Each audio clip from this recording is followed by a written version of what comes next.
You're listening to the Believe in Giants podcast with two-time Super Bowl winner Carl Banks and the voice of the Giants, Bob Papa.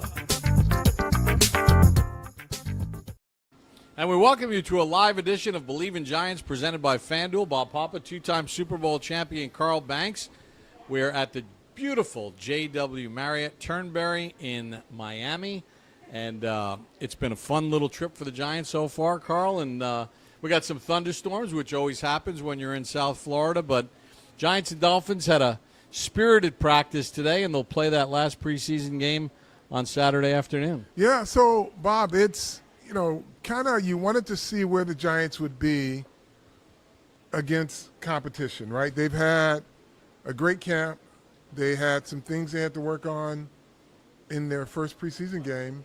And so now they line up against another group of guys that is going to test them. And we're going to see how they progress. And from everything that I understand, defense took a step forward. Defense was very aggressive. Abdul Carter was not blockable today. He had a bunch of sacks at the end of practice. Each team was going to do a 2-minute drill, and the Giants got a sack on the very first play, Abdul Carter. Then they ran a blitz, and Drew Phillips had a sack. So they had 2 sacks in the first 3 plays. In fact, the Giant defense was so dominant that they had to rerun the drill for Miami's offense so they could get more plays in. Miami wound up kicking a field goal, and then the Giants' first-team offense, they didn't need an extra set of downs. They drove it down the field, and Malachi Fields, we talk about situational football, and John Harbaugh has stressed this. And at the end of the practice, first of all, on a big third down, Theo Johnson has a catch and run. They ruled him touched, but I don't know if he would have been touched. He might have gone the distance, but in any event, they whistled the play dead. And then Malachi Fields catches an in-cut, doesn't try to get any extra steps, immediately gives himself up so that the Giants can kick a field goal with 3 seconds remaining to get their 3 points on the board. Well, here's the thing about being touched or not being touched. You got to be tackled in the NFL, so you got to be close enough. We know that they don't encourage their players to tackle, but to be able to touch a guy is creating a bad habit, right? So if you're in an open field and you can't take a guy, you at least got to be on film. It's not saying, hey, I touched him. It's, hey, I was in position to make a tackle. Right. And if that guy wasn't in position to make that tackle, then that play continues to go. Yeah, and it didn't look like he was necessarily in position because Theo had a head of steam. Look, I know that you Giant fans that were following the beat reporters, it was chippy. There was a couple of little skirmishes. I don't want to date myself, but I started doing this when you were playing. Yeah. I know what training camp brawls look like. I remember the one in Albany between the Giants and Jets early in Coughlin's era. This was nothing like it. It was a little chippy. It was on edge. But, dude, it's like 100 degrees down here, and everybody was a little edgy. And that's at 8:30, 9:30 in the morning. Yeah, it's hot. I mean, and as someone who lives 4.5 miles north of here, this is even a different kind of heat than you get 4.5 miles north. But I think if you're a Giant fan, you got to be pleased by what you've seen so far in this training camp, getting ready for a very important second preseason game. Yeah, I mean, that's the key, is to really find out for the staff and the players, guys that took the coaching points from the game. And, we talked about, and I'm sure the things we spoke on, Bob, is no secret because they probably covered them ad nauseum in their meetings. But, that 7.2 yards a carry in the first quarter, they were getting gashed. And I'm sure that was something, though they got it under control, but it takes 3 of those plays to put points on the board in a close game. That could be the difference. So the key is to really be ready to play, come out ready to play from the opening snap. One thing that was really cool to see was Najee Harris, who just got here, and they ran a goal line situation. It was 2s against 2s, but he got a great block. The interior blocked it really well, and when Najee Harris hit that little hole up the middle, man, I mean, I don't think people realize how big a man he is. Oh, yeah. He is a big dude. Like you think back to, he was just unstoppable in college. But then the dual threat that he is, he catches the ball really well. And that's the one thing that I think we see as a thematic with this giant backfield. Every player can catch. Right. There's not, oh, he can catch it if you throw it to him. No, these guys are really good receiving running backs, and you mix that element with the physicality that they all run with, it's a really dangerous mix, because these are the types of things that when you get it back against a blitzing team and you put him out, you know, he's going to be hard to tackle one-on-one because now he catches the football. So it's so many different things that having a big physical run game can do when your backs are receivers as well. Yeah, I mean, last year he only played in 3 games and he had the knee injury, but in his first 4 years, when he ran for over 1,000 yards every year, I mean, on average, he averaged 40-something catches a year. His rookie year, I think he had 74 catches. So that's kind of all part of it. You know, the interesting part about when Najee was in Pittsburgh, people kept wanting more. Right. And then you look at the end of the year stats, and he's got all these receiving yards to go with these rushing yards.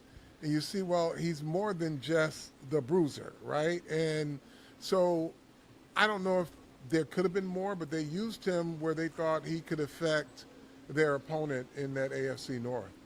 Let's talk a little bit about this defense, Carl, because, you know, stopping the run is imperative. Jack Kelly, the rookie, made a great play against the twos. They tried to run one right up the gut, and he filled the hole and knocked the running back. They toppled over each other, but the Giants certainly were very aggressive on the defensive side of the ball, and I think that is a very heartening thing to see. Yeah, it is. And when you see a player like Jack Kelly that is immediately impacting when they put him in the game, that tells you that they didn't draft a developmental guy. They drafted a guy with a high ceiling, but that's a good football player right now. And you don't have to wait on him. You just have to get him ready when it's time for him to play, or from week to week, get him ready if he's going to be part of the game plan, as opposed to, let's just say, and I'm just using this as an example, a player like Bobby Jamison Travis, right? Mm-hmm. He's not ready. They're working to get him NFL ready. And because there are a lot of things he can't do well. With Kelly, he's a ready-made NFL player. It's just a matter of preparation for the game if he has to go in. I want to talk about this receiving core a little bit because Malik Neighbors didn't do anything today. You're not going to put him out there against an opposing team. He's been working within the Giants team. But, I mean, I think there's a real battle on. I mean, Darnell Mooney made a move. Now, Jaxson Dart didn't see him, but they had the ball at like the 12-yard line. He made a move and popped open in the corner of the end zone. That was absolutely spectacular. There was one time Odell got open. There were a couple of really nice layered passes. There was one along the right sideline to Calvin Austin.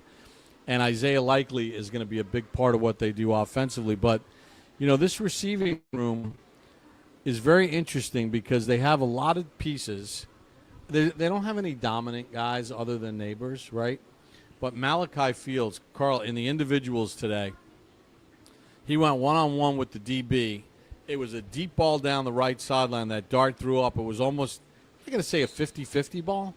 But he goes up, high points it, gets both feet in, winds up making another big catch later on, again contested. It's really interesting because we know Neighbors can make the contested catches. Right. Malachi Fields bringing that dimension. And then the rest of it, I think, is still very muddied.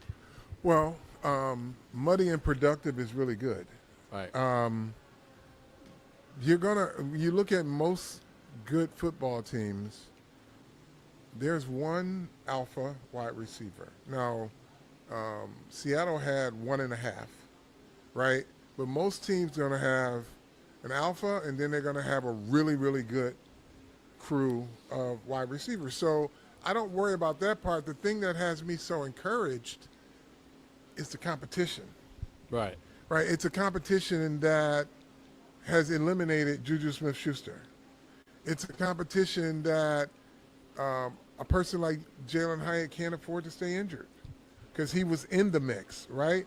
So when this all shakes out, you're going to have a good group of wide receivers. Yes, compared to what they had last year, and they still were able to pass the football around, these are better receivers as a group. Yeah, I mean, one of the guys that I was watching today was Darius Slayton. Really, not much happening there, and Berrios is getting some opportunities. Yeah. Cambry's getting opportunities. Odell's getting open pretty much every time. I mean, when he's running his routes, he's finding the space. He's getting open. Now the ball's not always getting delivered to him, but I think as he's getting more and more turns with the ones this week, Sure. I wonder if in the game the quarterbacks will be more apt to look for him. Well, it becomes easy because if there is a Malik Neighbors and a Malachi Fields and there's Odell Beckham on the field, who's going to get the short straw? Sure. It's going to be the DB that's got to cover Beckham. They can roll coverage. They can do a lot of things to take two guys away, but when you have a guy who's as skilled as Odell Beckham, if he gets open, he's going to get the football in a lot of situations, and that just keeps – and that's just not limited to him. That's Mooney as well. But that's the type of receiving staff that will keep defenses honest. There's not a lot you can do because you fear that the quarterback will make the right decision, right? And that's a defensive coordinator's nightmare. What if he makes the right decision? What if we show him this and he knows automatically where to go? Well, it's pretty easy. You're not going to turn Malik Neighbors loose. Malachi Fields is your 50-50 and more. You're probably going to put somebody on him. So now it's either likely or it's going to be that receiver, that's Odell or Mooney or whoever it may be, they're going to get open because they're a mismatch. Odell and Mooney, they're a mismatch versus number 2 corners. Right.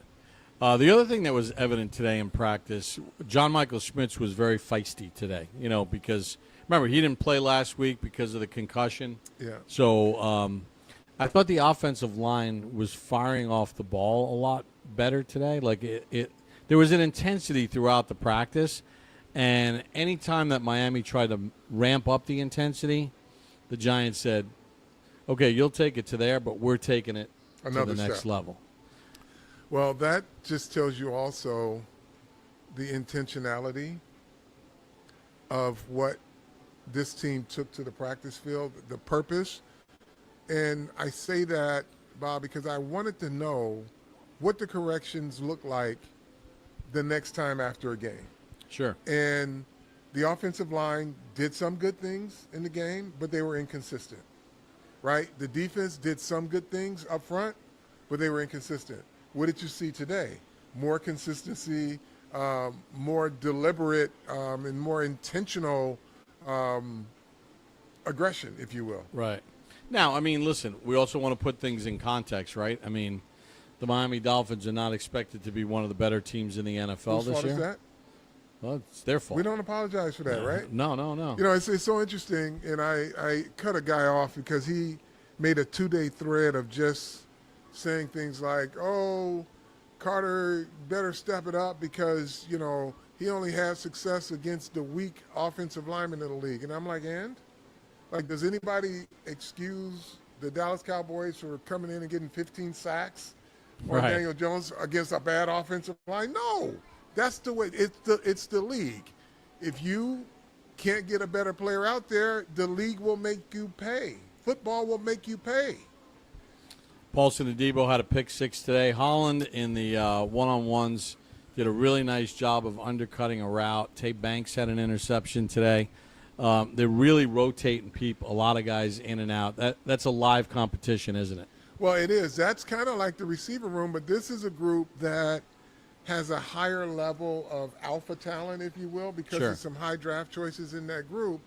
But it's good to see someone like Paulson and Adebo take it up a level, right? I mean, there was some concern. He didn't play in the last game. Now, the key for him is, as you know, Coach would say, that's one in a row. Let's see if he can start stacking those to convince the defensive coordinator that, hey, he is your number one corner.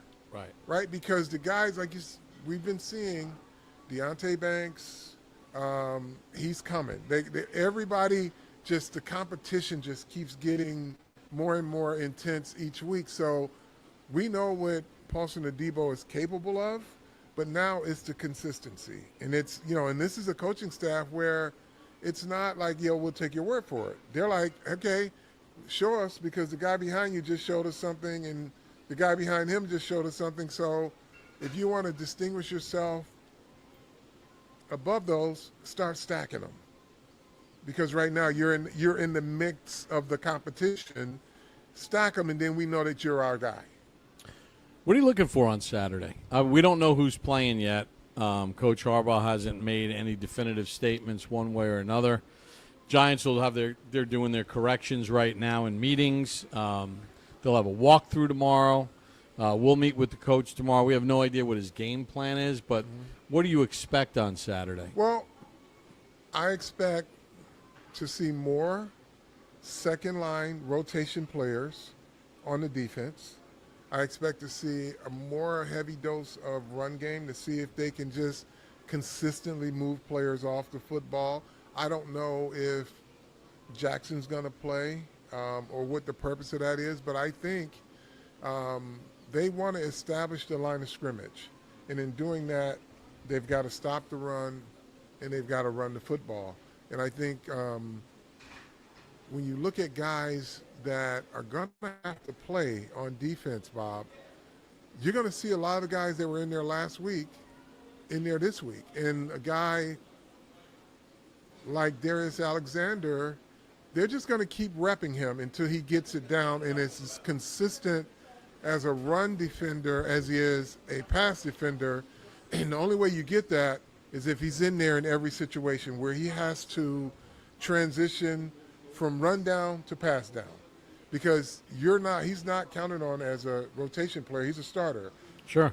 And so your transition goes from first to second to third down. So they want him to now really get consistent at that. It's not that he can, and it's not that he doesn't want to. He's not the guy where you look at him and say, oh, Alexander just wants to be out there in the pass. He wants to be good at it, and they want to see if he's taking what they're teaching him. And then across that defensive line, they're going to be rotation players. Like, let's just take the names Shelby Harris and DJ Reader out for now. 65 games, they may play 35. Right. The standard is the standard. The guys who are coming behind them, they've got a job to do. No different if Arvell or Tremaine Edmonds are out. Jack Kelly, Micah McFadden, your job is to do exactly at a level that's acceptable. You may not be as good as those guys, but I guarantee you they have a number defensively where they want to average, they want a team to have no more than this per carry or no more than this per pass. They play to the number no matter who's going to be in there. Some players are going to create negative plays like the Reeses and the Tremaine Edmonds, Abdul Carter. They'll create negative plays. They'll help your average. But when you're in the game, you're playing to a number. Whatever that number is, if it's 4.1, if it's league average or below, you can't be in there and getting blown off the ball and letting that number go up, because that just takes away. And again, the other team gets paid too. Right. So if they see you're out of the game, the thing that they wouldn't dare try if Reader and Shelby Harris were in, or Arvell Reese or Tremaine Edmonds, that they're willing to try when they're out, it's a 60-minute game. Right. You have a job to do. It's just like the most alarming thing to me, and I haven't had a chance to see Kayvon Thibodeau, but on that first play of the game, that play never came back.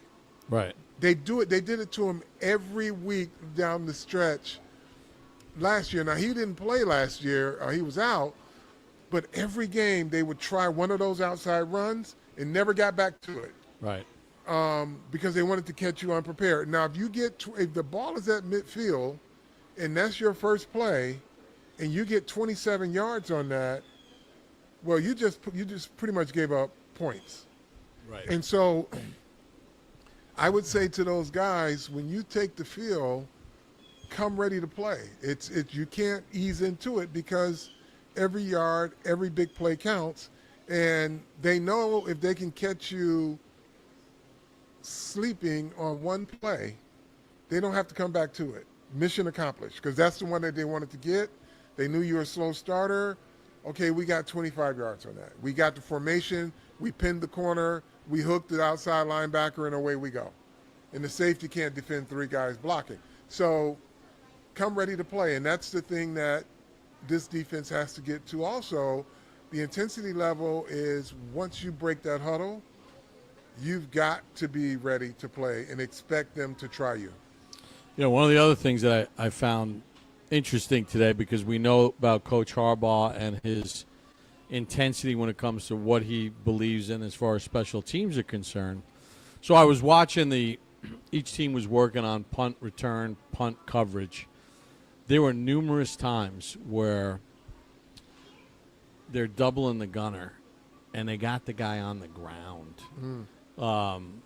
Elijah Campbell and I think it was Corey Black a couple times, they wiped their guy out. Like, if you're going to consistently win at that kind of stuff, Calvin Austin's going to take some punts back, or he's going to get you big returns. Like, I was really impressed with that. And the other thing that was impressive today, Carl, just watching it, and you can speak to this because you played with a guy who should be in the Hall of Fame, and hopefully the Hall of Fame voters out there, if you're watching, you can open your eyes and ears. There should not only be one punter in the history of the sport in the Hall of Fame. Sean Landetti punted in 4 different decades. Yeah. He was an all-pro. He was a Pro Bowler. He had all these records. He was a part of your defense. Absolutely. And watching Stout punt today, first of all, he's got a lot of different deliveries. He can knock one and let it hang really high and deep. Then he's got these various toppling punts and stuff like that. If the Giants win in special teams and the Gunners win with the kind of punting that this guy, I mean, he was a Pro Bowler last year, that's going to be another weapon, hidden yardage that you guys thrived on. Well, it's the hidden yardage to the outside observer, but to the insider in those locker rooms, that's counted on. Right. You're part, like, special teams are part of your game plan. Like, when you have a guy like Renee Thompson on your team, and you can ask the Raiders with Slater. I'm not the Raiders, the Patriots with Slater. He's part of the game plan. Sure. Like, you got a kicker, you know you're going to get a big play somewhere, so you count on that. And that's why Coach Harbaugh's teams have always been in the top 5 of the league, and he'll say we've been 1 for the last 9 years. But that's why special teams are part of your game plan. It's your advantage. Having a great kicker, and we've had a front row seat to watching Dallas play to that part of a game when they're in a tight game and they know, hey, we don't have to score here. We just got to get our guy in range. Let's play to that or defend to this so that we can get our kicker back on the field. Yeah, and I don't want to shortchange our guy Jeff Fiegels because he was a big part of the 07 team, and Weatherford was fantastic with the 11 team. But when I was watching Stout today, I was thinking, man, he's going to factor into the game plan because what was Parcells' line? Punting is not a bad play. It's not a bad play. If you got a good defense. Listen, they say if you can end every series with a kick, you're pretty much going to win. Exactly. Lindsay, our great producer, Lindsay Kugler, lives down here in South Florida, so she was nice enough to come to the hotel, set up this stream for us. Lindsay, I have a question for her. Is there any way for us to take comments if there's comments? All right. I'm not reading any comments here. I don't know where to find them. So she's telling me to go to the comments. To the right. Or a little checkbox? I don't know. I'm going to have Lindsay come over. Lindsay, why don't you walk around and just take a look at this? I don't know. Listen, if there's people that are in there. On the right hand of the Oh, I see it now. Yeah. There you go, Carl. Hey, listen, we're doing this live. we're doing this a little bit differently than we normally do. All right. My bad. Is Special Agent Jack Kelly reporting for duty. Had a really good practice today. Yeah. Greg wants to know about that. Greg's got a very interesting little handle name there. Man, I'll tell you what. It's a lot of fun, kind of looking at all this stuff. But I think it's going to be exciting with what this team is going to be able to do. Look, they have talent, and that's the most encouraging part when we're having conversations about competition of really good players that may not even make the team. That was not a discussion last year. Those guys would be on the team. Like, you wouldn't have if Juju Smith-Schuster was added to this roster, you would pretty much write him in as a receiver last year. But the competition is so great that guys who are on the roster feeling pressure, guys like Darius Slayton knows he has to bring it every week. A guy like Jalen Hyatt, who he knew going in that he was out of power-ups, and so he had to start from scratch and really get it. And he just answered the bell. But, like, you couldn't imagine that being the case last year. You'd be like, okay, we just hope he steps it up, or we hope this guy steps it up. Now, like, you got, and this is, again, no disrespect to Darius Musow, but he is literally looking to make the team now as a special teams player. Oh, absolutely. Where he was a guy that they were developing as a linebacker, but the standards went up when the talent went up. And again, if he makes it as a special teams player, he's still got to learn to be a linebacker as well. Martin Talks Sports sent us a question. OBJ, for me, I'm praying he makes the team. Look, we're all kind of rooting for him. He's more of a mature person than he was in the first go-around. I think he's very humble. He's hardworking. And I think the thing that's been impressive, and, knock on wood, right, what's hurt Hyatt? What got Injury. Juju Smith-Schuster Injury. Released? Injury. Not available. Yep. Odell has been available. And I'm telling you, when you watch him run his routes and you watch him compete out there, again, I said this during the telecast. I say this to my kids all played wide receiver. My youngest son plays wide receiver. I'm like, look, it's the most dependent position in the sport. The snap has to be good. The blocking has to be good. The protection, the blitz pickup, everything has to be good before you even get a chance. Then you need a good throw. Yep. And you need the quarterback to read it the right way. So I think as long as he keeps getting open, that's all you can ask for at this point. Yeah, I mean, the one thing that guarantees you won't catch a ball is if you're not getting open, right, and you're not available. So he's showing up on tape, and that's a good thing. And listen, we're not overhyping this, right? I pounded the drum to get him here because I felt that he would be doing exactly what he's doing now, is earning the opportunity to be on the roster. The big moo. Who's on the bubble, guys? I don't think we're at bubble time yet, per se, because you still have to get through this game. Knock on wood, you get through this game without injuries or anything significant. And then you have another week of practice and you have a final preseason game. The question is, are you going to keep 10 offensive linemen or are you going to only keep 9? Are you keeping 6 wide receivers or are you only going to keep 5? Now with Najee Harris here, do they carry 4 running backs? If you look at John Harbaugh's history in Baltimore, traditionally he keeps 2 quarterbacks unless there's injury, and they'll have someone on the practice squad. But like those are things that are going to determine kind of who's on the bubble. And I think Josh Azudu, during practice today, CeCe Mawanoa left practice.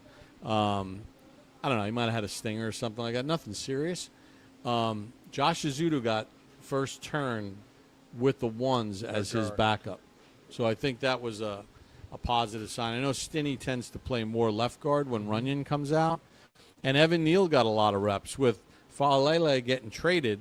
Yeah. That opens up the door. The coaches have talked about they've liked what they've seen out of Evan Neal as far as at the point of attack when it comes to run blocking. But see, that's the thing. When they traded or they signed Falalele this offseason, thinking, well, you know, we've seen enough of Evan. We don't know, but we'll give him a shot, right? Evan knows the assignment, so he's making the best of it. And in doing so, the guy they signed that was basically the depth piece to replace him has now been traded, and Evan is still standing. And that's the key for a guy like him with his skill set. He's just got to keep pounding, keep chopping wood, keep doing the things that they're asking him to do, and keep showing up and not falling on the ground.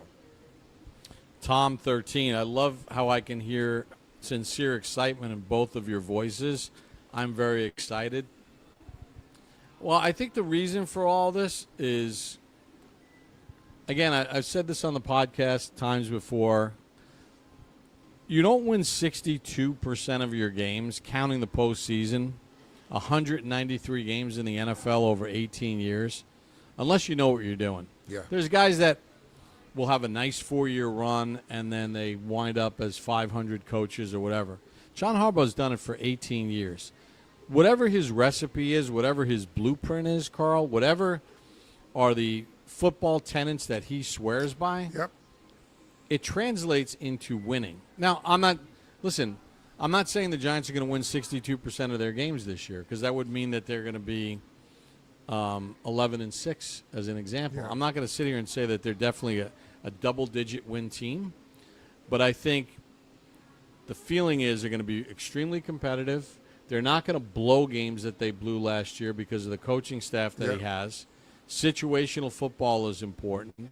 And I think, you know, when this season ends, I think you're going to feel like we're, for the first time in a long time, legitimately on a path toward being a team that can be a factor in the NFC East and in the NFC. Yeah, a stable path to not, a sugar high, not we made it in and let's be happy and let's see what happens next year. But they're building something towards consistency.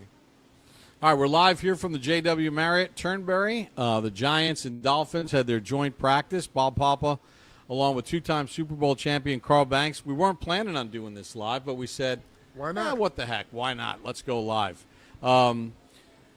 Charles IV. Injury risk versus an opportunity to continue growth. Would you guys play Dart at all in this one? I would. I mean, I'm not the head coach, and John Harbaugh is getting $20 million a year to make these decisions.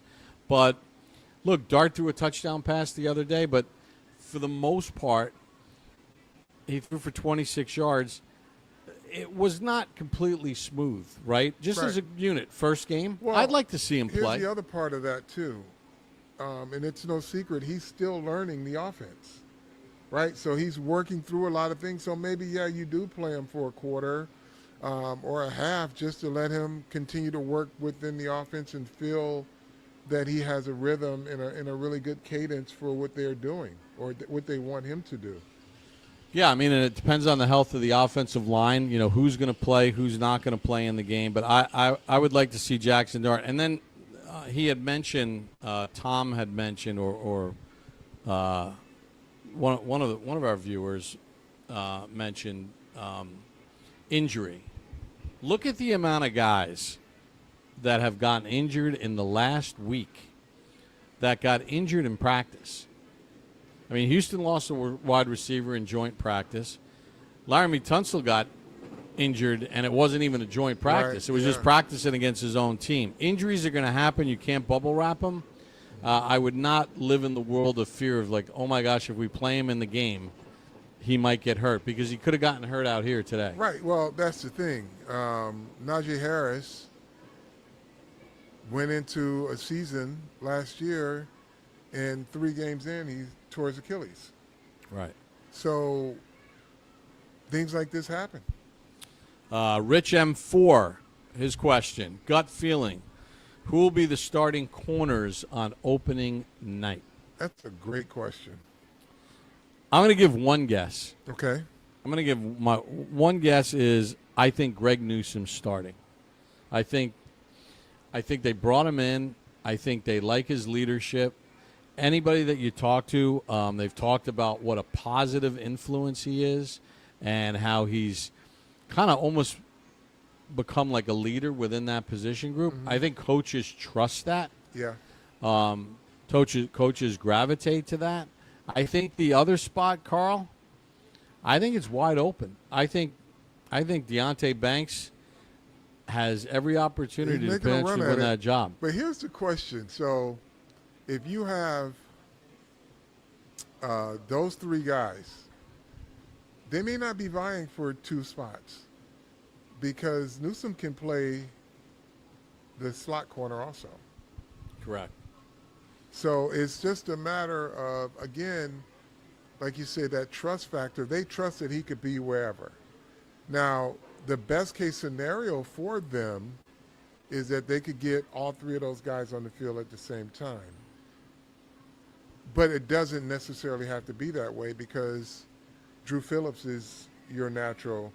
He can play both outside and inside, but he's your natural guy because he's a physical presence there. So I'm fascinated to see how this other corner, I don't want to call it number 2 corner, but it's the other corner of Adebo and Banks.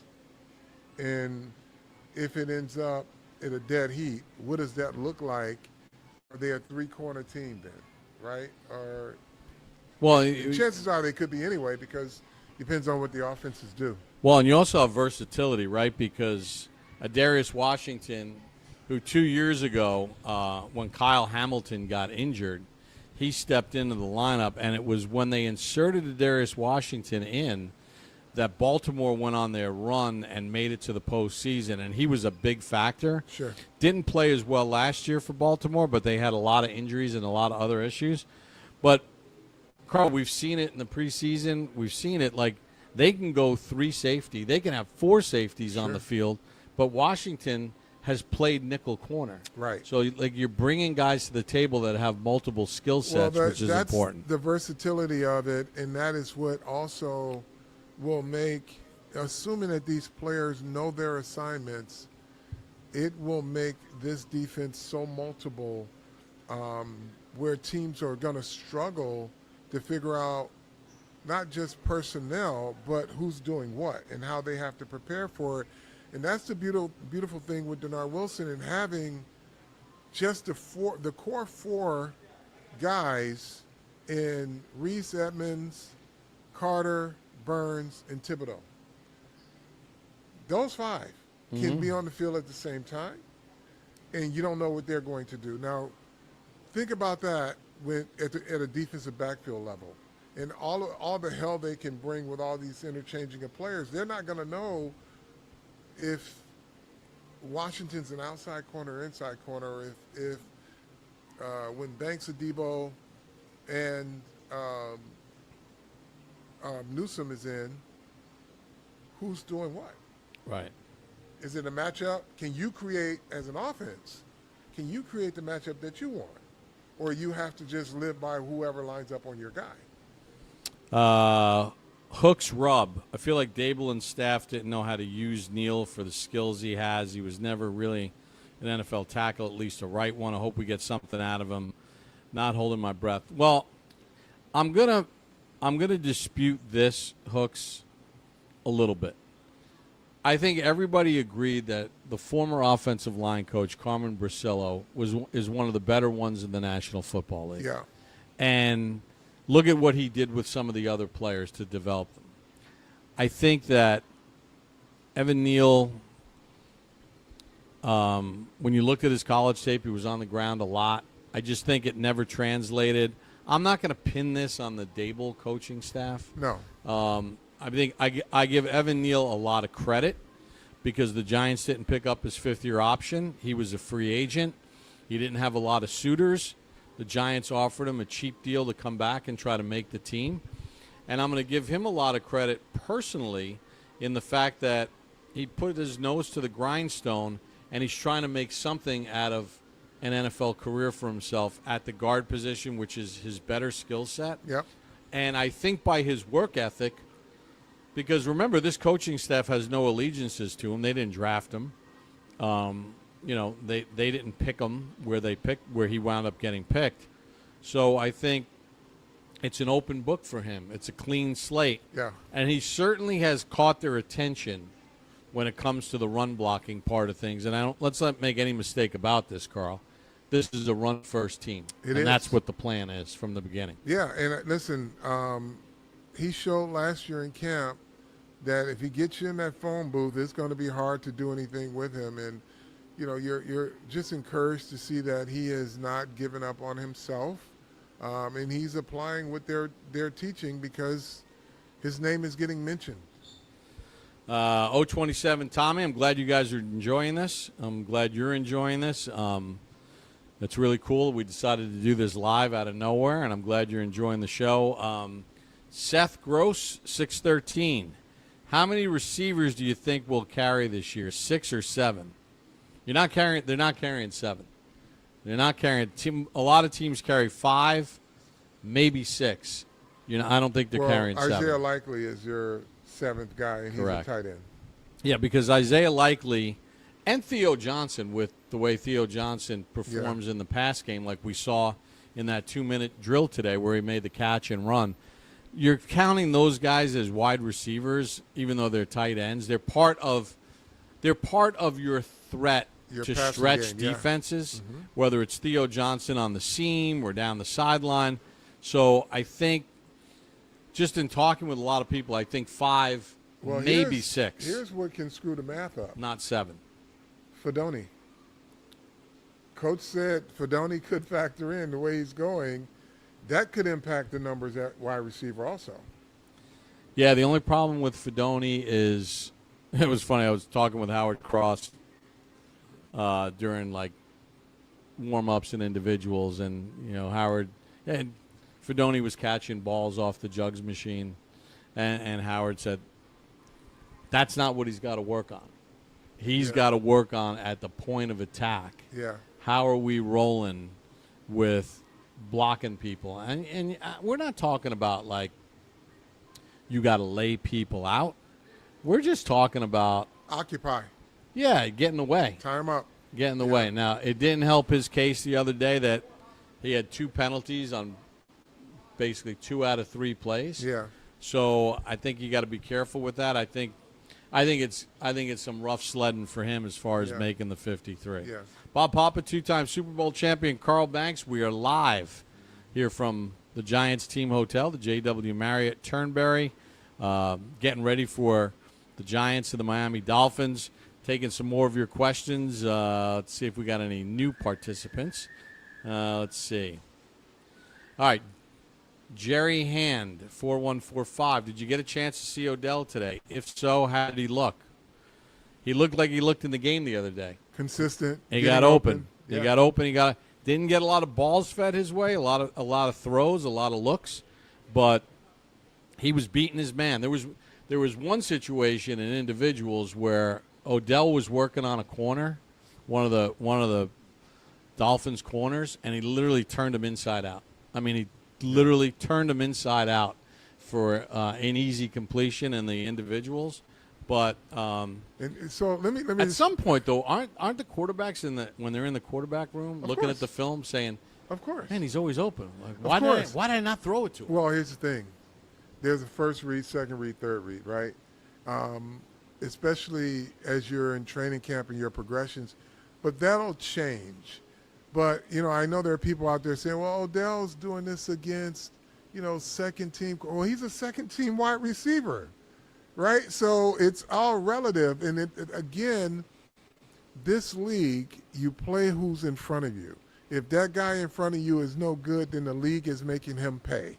And you're supposed to make him pay because those are the rules of the jungle. Sal Fata, Holland played well today. Is that Sal from Yonkers who's joining the live stream? Because I know Sal was there. He posted a picture. Holland was, you know what, Carl? Holland was all over the place. And I hate to use this as a default position, but I feel like the Giants as a defense were so passive the last 2 years. Oh, they were. And they were so without direction, a system that was so conservative, that you just couldn't turn talent loose. Now, that doesn't excuse bad play, Correct. right? But you couldn't see how much better a player could be. But he ran a system as if, okay, let's just take, for instance, if you had a team and you had Carter was down, Reese was down, a safety and a corner were down, you would put a system in like they ran to just keep everything in front of you, make plays, right? Yep. And count on the guys that were available to you to do certain things. That was their system last year, but they had a lot of players available, and some of those players didn't play well. What do all these guys think? We're going to ask him to come on the show. I just saw Javon Holland walk this way. He was with his family, though. Then they went around the other way. I just saw Drew Phillips and Tay Banks walking this way. They looked up and like, all right, I think I'm going to go around there. I'm going to go all. We're not, They didn't want to be in the shot. That's all. They're not going to be in the shot. The camera's right there. One of the things, Carl, that I really like about this team is, I want to get this comment here. We've mentioned a few of them from Greg Turdhaller. Good name. CBA comes around and it's not more money the NFLPA wants, but less practice time, and the owners will happily capitulate. Look, they don't want less practice time. There's no way you can have less practice time unless the NFL is trending towards elevating the flag football league that's going to be in the Olympics this year, because you can't get any less practice time. You just can't, and put a quality product on the field. Look, in 2011, when there was the lockout, you had a whole bunch of veteran players that were negotiating on the players' behalf.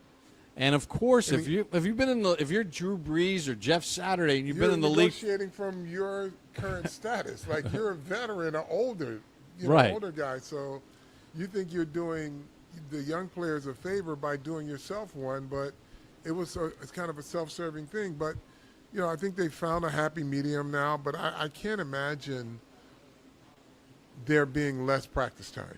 It becomes counterproductive.